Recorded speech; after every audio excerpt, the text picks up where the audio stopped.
would you be found innocent or guilty if God said, okay, this is my standard, here it is, are you innocent or guilty? I think guilty. Okay, me too. Yeah. Okay. Now, if that were the standard, do you think you'd get heaven or hell? If that was the standard, I'd be going to hell. Okay, now, you're a nice guy, friendly guy. Would it even concern you a little bit that possibly, would you make room for the fact that, you know what, I don't know everything, you don't know everything, some of what I'm saying could be true?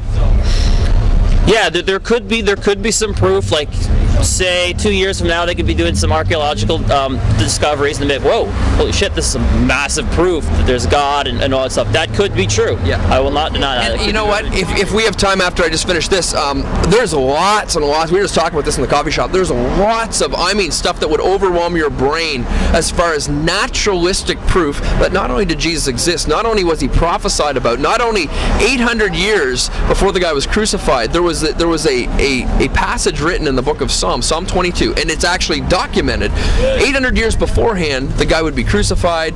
Crucifixion wasn't even a form of Jewish punishment, is a form of Roman punishment, and it wasn't even in place 800 years after this was written about. Pretty neat stuff. But so you'd be guilty. So would it concern you, Phil? You know what? Don't know you at all, but if hell were a real place, and I mean not beer and women, because hell is designed to be a place of punishment if the Bible's true, would it concern you even a little bit, dude, that if it was real, that you could end up there? Would it even concern you?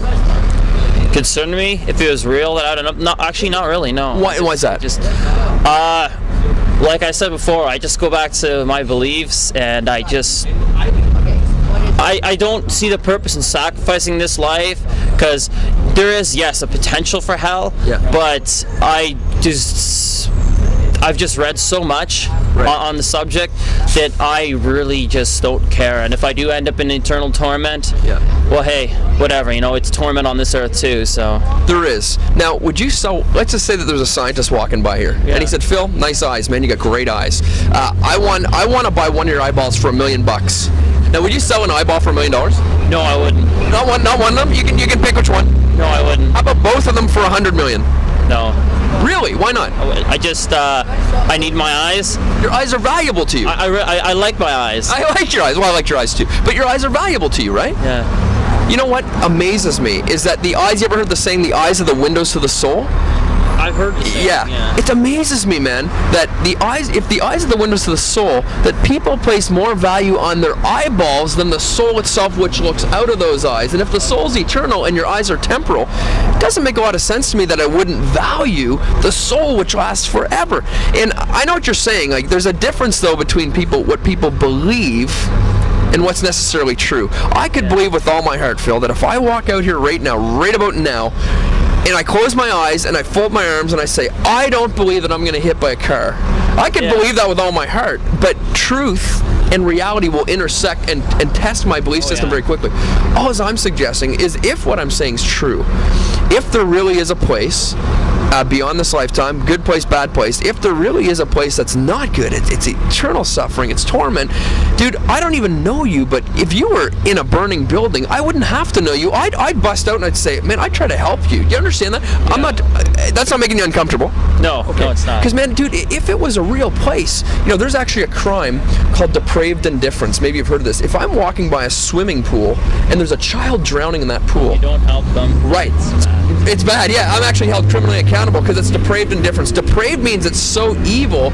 Indifferent means I'm lukewarm to the weight of the situation. I can actually go to prison. You know what I happen to believe?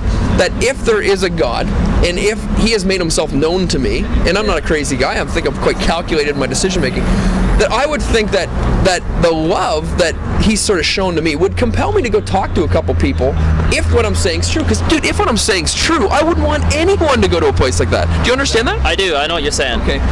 Do you know, we're getting to the heart of Easter now, because by the sounds of it, Phil, I don't know if you've thought about this, but by the sounds of it, if that were the standard of judgment, and the standard of judgment will actually be God himself, but that sort of gives him an idea how high his standard is. Do you think anybody has kept the Ten Commandments? Ever? No, probably not. No, there's a good chance, no. Let me ask you another way. Who's the only one that could probably keep the Ten Commandments? Probably God himself. God himself.